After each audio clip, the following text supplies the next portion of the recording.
Before we begin, I would like to clarify something. I would not be here right now if I didn't feel it was necessary. I am not one of those people who takes to the internet to rant and rave at the slightest inconvenience. Although the likelihood of anyone believing this is slim, hopefully someone out there will heed my words. My name is Emily, and my son Daniel has been killing people. Now I know what you might be thinking. Why come out with it like this? Why not unburden your soul with a confession, or perhaps tell the police? It is not exactly that simple. Daniel lost his battle with muscular dystrophy 6 months ago. You're probably scratching your head in confusion right now. I don't blame you. If it didn't happen to me, I probably wouldn't believe it. But I promise you, every word is true. It all began years ago, when my son was just a small boy. Due to his health, he could never really play sports. So, he made up for it by playing video games. I can still remember the look on his face that Christmas when I got him a Super Nintendo. At that point, he wasn't in a wheelchair yet. He must have tripled at least 5 or 6 times, sprinting as best he could over to the Christmas tree, clutching onto the box as if it were made of pure gold. His favorite game at the time was Super Mario Bros.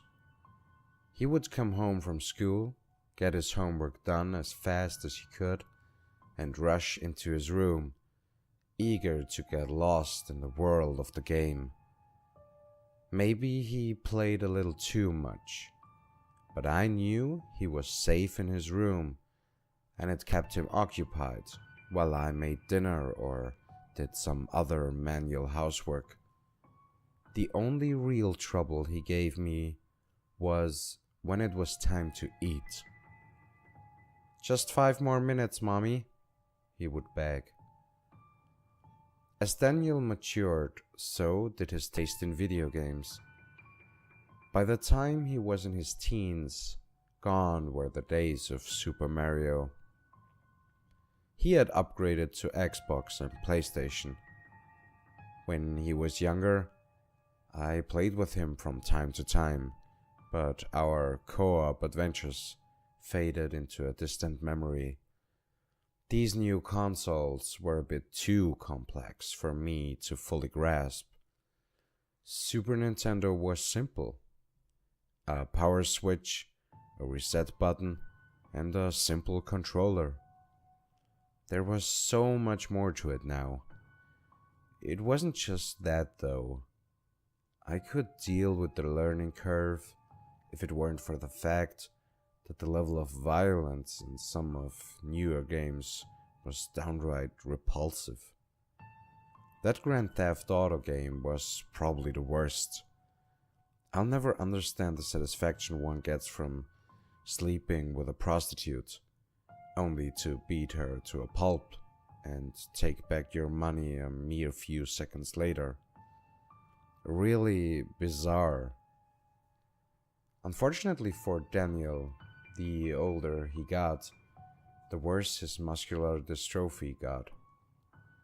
In more severe cases like his, those affected by it will experience a greatly shortened lifespan, often not living past their late teens to early 20s. When he finally lost the use of his legs and was confined to a wheelchair, he started sleeping down in the den as to avoid using the stairs. We moved all of his video games downstairs, and I made up a nice bed for him in there. I would never let him know it, but this killed me inside.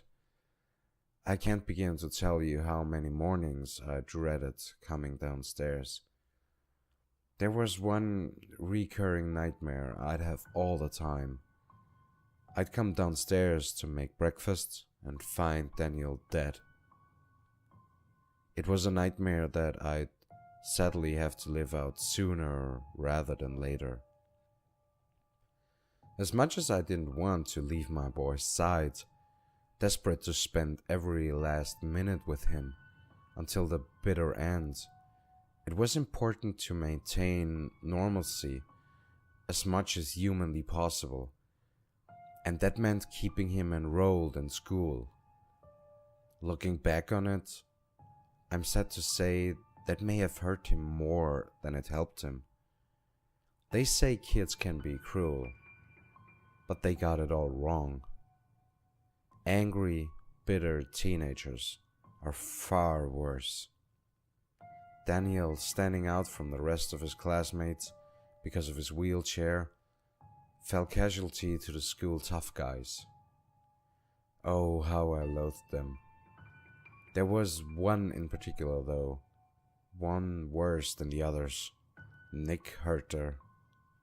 He wasn't like the rest of them. He wasn't afraid to get physical. He didn't care at all that Daniel was in a wheelchair. That just made him a slower target. When I realized what was going on, my first instinct as a mother was to raise some serious hell. The school advised against that though, insisting that the more noise I made would only paint a bigger target across Daniel's back. So, against my emotions and my better judgment, I held my tongue and did my best to extinguish the rage that burned inside me. There may not have been much I could do, but at least Daniel had his friend Kevin to watch over him during the school day. Kevin was on the school football team and was familiar with a few of Daniel's bullies. Usually he'd step in before things got out of hand. The pair had been friends since about the 4th or 5th grade. I always referred to the boy as the gentle giant. Probably the only thing I ever saw him hit was nails with a hammer. That time he helped me build a ramp for the house to accommodate Daniel's wheelchair. For a while it seemed as if the boys were inseparable. Whenever Daniel seemed to be having an extra hard time, Kevin would come over and spend entire beautiful Saturday afternoons with him playing video games, just to keep him company and make him feel better. Over time though, their gaming sessions grew a bit farther apart, with Daniel just excusing his absences because of having to go to the gym or some other activity to stay in shape for sports. It was the inevitability of time. People change, circumstances change. One day, after coming home from school, Daniel was particularly distraught, and he was covered in bruises on his face and arms. Something must have happened at school. I tried to get it out of him, but he just kept giving me the same blanket statement. I forgot to set the brakes on my chair and I fell. "Honey, it's okay," I explained. "If something happened to you at school, you can tell me." I pried for more information, anything I could get out of him. "Was it the same guys bothering you again?" He sat there motionless, as if he was already dead. "Well, fine," I huffed. "I guess I'll just call Kevin's parents and get him on the phone. I want answers, and I'm gonna get them. I'm sure he saw what happened." "Oh, god damn it, Mom," he snapped back. "I don't want to talk about Kevin." Daniel was never much of a swearer. I think he was a little shocked to hear it come out of his mouth. He quickly began to apologize. I'm sorry, Mom. I didn't mean it. Just..." Could we not talk about it, please? I worked my way over to him and lifted him up, cradling his head on my shoulder, like I did when he was small. Relax, honey. I know you didn't mean it, I assured him. I could sense him holding back tears. I'm sorry, I really am. If there was a way I could take away all your pain, I promise I would. We ate dinner in silence that night. At one point, Daniel got a text on his phone. It didn't seem to be anything urgent, though. He just glanced at his phone and went back to eating, as if it never happened. At bedtime, I tucked him neatly into his bed and gave him a kiss on his forehead. Good night, honey, I said. Just try and get some sleep, okay? Tomorrow is a better day. I know, he replied in an ominous monotone voice. At least it was creepier looking back on it now. The next morning, I stumbled downstairs and into the kitchen to prepare breakfast. The TV was still turned on from the night before. The vexing sound of static wreaked havoc on my ears. Perhaps Daniel had fallen asleep with the television on. Wake up, sleepyhead, I called. I'll have breakfast ready in a couple of minutes. While I was getting breakfast ready, I happened to notice that the silverware drawer was left open. Did Daniel roll in here during the night to get something to eat? Hey, don't we close drawers around here? Still no answer. I entered the den to wake him up. He was really knocked out this morning. I tenderly shook him. Come on, sweetie. Get up. Nothing. I rolled him over. He lay there flat on his back. His skin was eerily cold. I noticed there happened to be a substantially dark and sticky stain on his blanket, growing more apprehensive by second. I tore through his sheets to investigate the cause. As I pulled him atop the bed, my eyes grew broad with terror. There was blood, lots of it, flooding from Daniel's wrists. A small knife snuck out the blanket and plummeted onto the floor. So that was what he had taken from the drawer. I scrambled to call 911. Daniel's phone happened to be on the table. I grabbed it and slid it open to call the police. That was when I saw the message he seemingly ignored before. It read, "You're a pathetic waste of oxygen, you sick freak." I tried to see who it was that was tormenting him, but the number wasn't logged into his phone. Tears began to rain down my face as I shouted to the heavens, my scream and the ongoing TV static forming a demented harmony. What had he done? Not only had I lost my baby from a disease, but he had forfeited the battle ahead of time. I was a complete mess during Daniel's wake. I sat there in the front row, eyes welled up with tears, viewing the world through my sable-tinted spectacles, alert enough to know I was surrounded amongst people paying their respects, but doped up enough not to care. The services were just about to wrap up for the evening when Kevin surprised me. I took my sunglasses off. Peering into my tumid eyes, he embraced me, and for one moment, the memories came rushing back. All the play dates, all the sleepovers. As we hugged, it felt like one tiny part of Daniel lived on through his dear old body. I. I don't know what to say, ma'am, he uttered. He was like a brother to me. He adored you, I assured him. You really were a guardian angel. Probably the only reason he still wanted to go to school in the first place. He slouched over and, in an instant, went from concerned to despondent. I should have been there more. Maybe I could have seen this coming.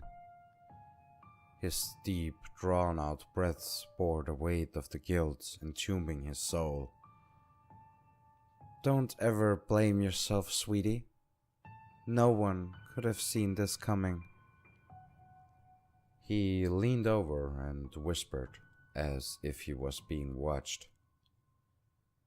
If you'd been in school, you could have probably seen it, coming a mile away. What do you mean? I asked. He began. That day in school, before he died, I took off early for football practice. We were doing laps in the field. That's when I found him. His wheelchair was flipped over, and he was covered in bruises and dragging himself across the ground. What the hell? What kind of a sick animal would do such a thing? My shock had turned to rage. Who did this? I demanded to know.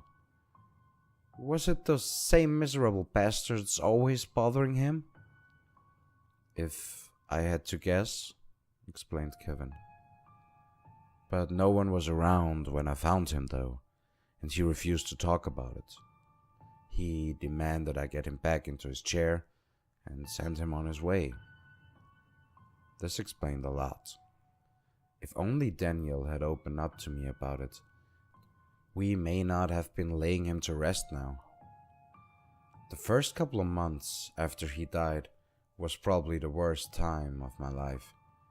I was a complete shell of my former self. If I ate anything, it was purely for nourishment to keep me going. I dropped about 15 pounds in the span of a month. I had completely emotionally isolated myself from the rest of the world, avoiding all contact possible. As much as I didn't want to deal with people, locking myself in the house wasn't an option either. Whoever said silence is deadly knew their stuff. It's amazing, the things you pick up on an empty nest. There was just something weird about the house. It was this bad feeling that you just couldn't shake. I started having these horrible nightmares. It was the same dream each time, incredibly vivid. The television downstairs would be blasting static. I'd stumble out of bed to investigate, and there'd be these messy footprints heading down the stairs. They were composed of dirt and leaves and other elements. They'd serve as my guide, leading me into the den, where I'd be almost blinded by the bright snowy static of the TV. Beneath the set knelt a decomposing Daniel, gleefully rubbing his slashed wrist across the television, spelling out, "I miss you, Mom," in blood on the screen. He would turn around and we would lock eyes. They weren't my precious baby's eyes, though. They were cold, emotionless black holes where his eyes should be. He would flash me the most sinister ear-to-ear grin, and I'd finally regain consciousness, drenched in sweat and almost dead of a heart attack. My nightmares were getting so bad that it got to the point where I'd do anything to avoid going to sleep. I'd usually down a whole pot of coffee if I could help it. Caffeine could only get me so far, though. And then came the tears, and I'd wind up crying myself back to sleep. Being a mother was my whole life, my identity. I had this insatiable lust to be in someone's life, to be needed again. It would be another couple of months before I got that chance again. One night, after coming home late from work, I sat on the sofa, blindly surfing through channels and nursing a glass of wine. I don't know what came over me, but I just took a good long look at myself. Takeout boxes were scattered across the floor where my beautiful clean carpet once was. A mess of wires and game consoles were still canopied beneath the television, serving as a painful reminder of Daniel's presence. On the 6-month anniversary of his passing, it was time. I had to move on with life to some degree. And if I kept everything of Daniel's as it was, as a shrine, that was never going to happen. I held a small garage sale and got rid of most of his clothes and shoes, holding on to a few miscellaneous items from his infancy. Mostly everything sold apart from one of his game consoles and a couple of his old games, figuring maybe Kevin would want them. I set them aside for him. He came by later that night after I had called his parents. We hadn't seen each other since Daniel's wake. "How are you doing?" I asked. "Doing okay," he responded. "How are you holding up?" "I'm going along, I suppose." There was a certain awkwardness in the room. Neither one of us knew what to say to one another. I motioned for him to go sit at the kitchen table, and I brought the games in for Kevin to inspect.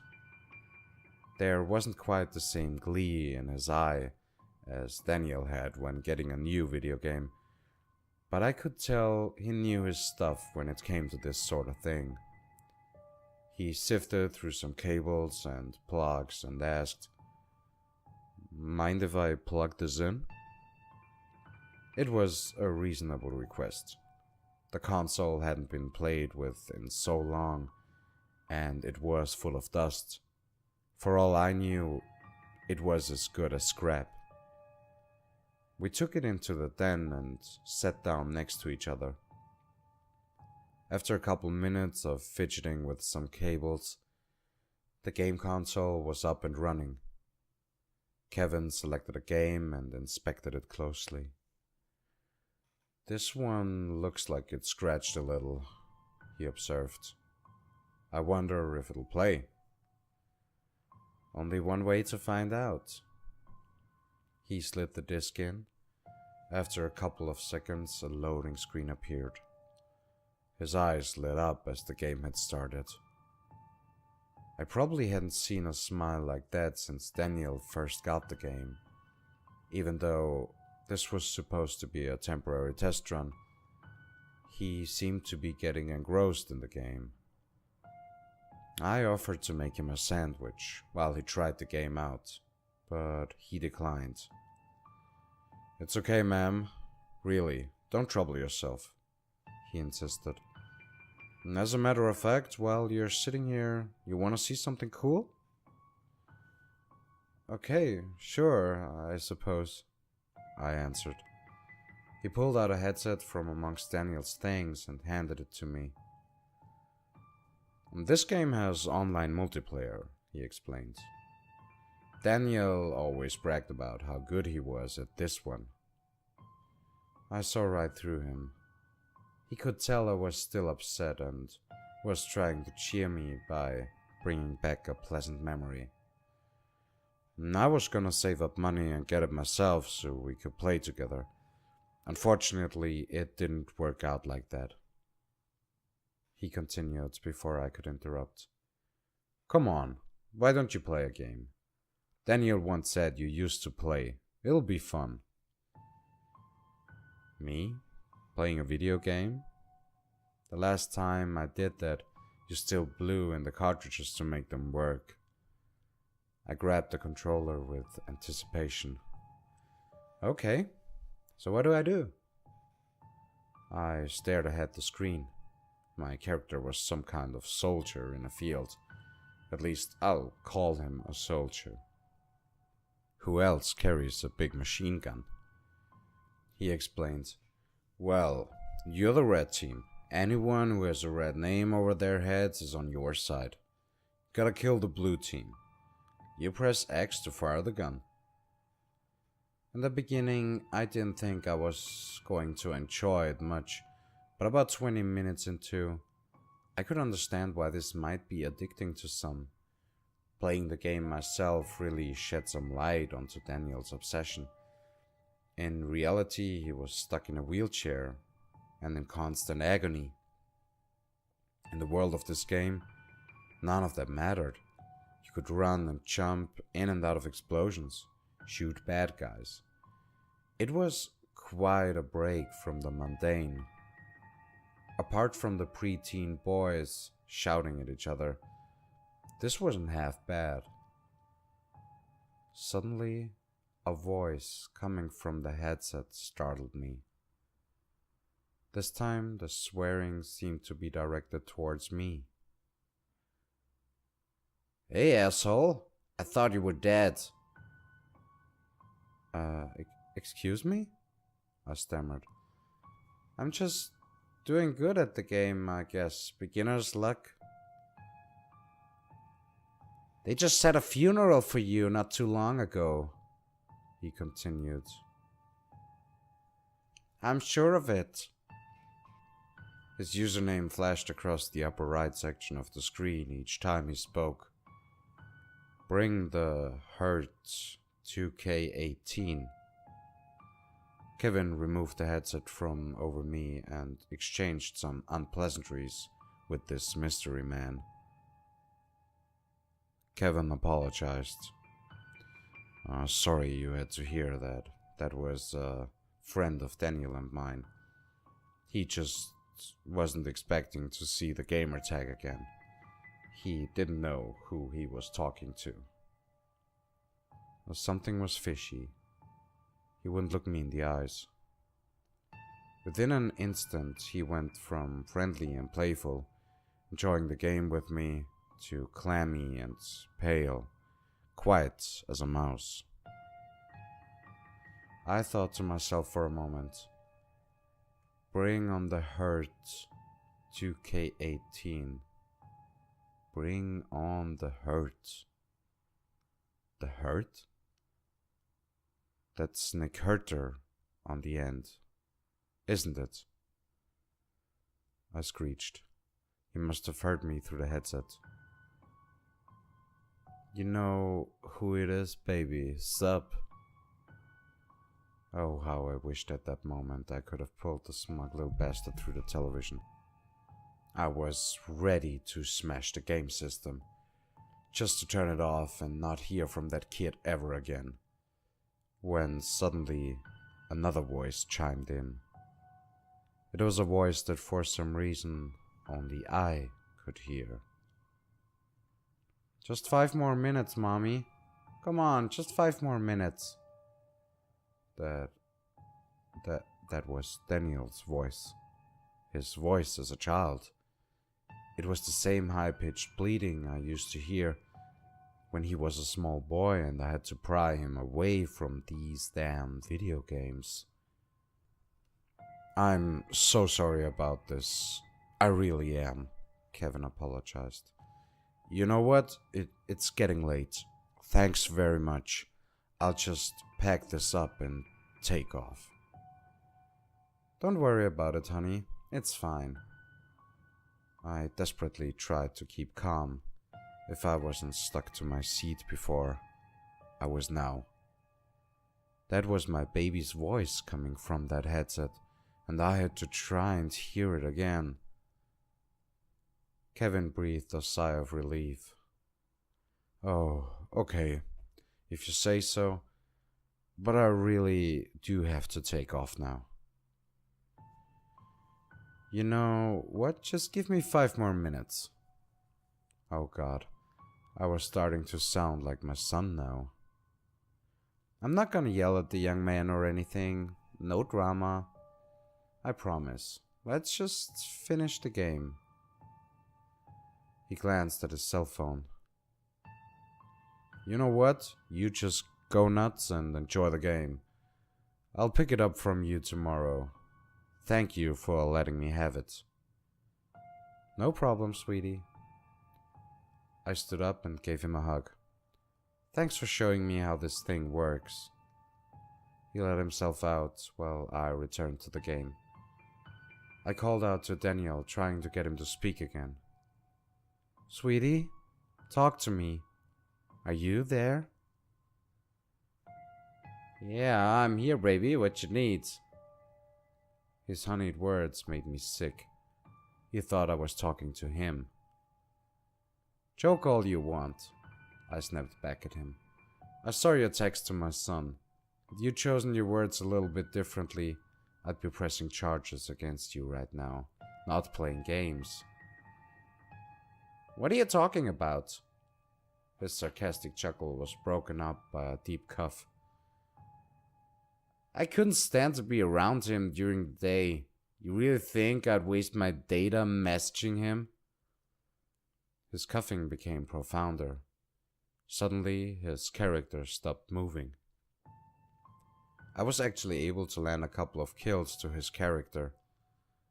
His coughing was still not letting up. Now it was even more guttural. Suddenly I could hear screaming coming through the headset. Honey, what's wrong? Is everything okay? Oh my god, get in here quick! Dead silence. A notice popped up on the TV screen. You were kicked from the session because the host has left the game. I sat there bemused. What the heck happened? Did I break the game? I flipped the switch and looked at the time. Another 2 hours had gone by. Jeez, time really does fly when you're wrapped up in these things. That night, the nightmares resumed in their regularly scheduled time slot. This time something was different about it. When Daniel and me locked eyes, he actually spoke to me. That never happened in the dream before. Thanks, Mommy, he said in that same high-pitched sound I could have sworn I heard on the game. I jolted up in bed. How much longer could this go on? I felt like I was losing my mind. If I had 2 or 3 hours of sleep that night, that'd be saying something. The following morning, I dragged myself out of bed and down the stairs. Thank God it was the weekend and there was nowhere to go. I hoggishly downed a pot of coffee and tried to wake myself up. I was flipping through the TV channels when a news bulletin caught my eye. 17-year-old Nicholas Herter has passed away after a late-night gaming binge gone horribly wrong. The victim's parents say they were getting ready for bed yesterday evening when they heard strange noises coming from their son's bedroom. The boy's mother had entered the room to check on him when she found him, unresponsive on the floor, clutching his video game controller in his hand. Authorities are currently calling his death accidental, saying he appeared to have been choking on something, though no food or drinks were found in his room. An autopsy is scheduled for later this week. My coffee pot plummeted to the floor. A tiny mushroom cloud of broken glass enveloped my slippers. He was fine just last night. I heard this kid myself, even played a game with him. He was there 1 minute and gone the next. A wave of guilt rushed over me, but I couldn't understand why. It wasn't my fault. The kid was in his own house just playing video games, and he started choking. It could have happened to anyone. Later that night, Kevin came back to pick up the console, almost as if our minds were in sync. We both brought up the incident. He was at the gym when he found out what had happened. How crazy is that? He rhetorically questioned. And you were still playing when it happened? Yeah, I confirmed. He was being a smartass 1 minute, and the next minute it threw me out of the game.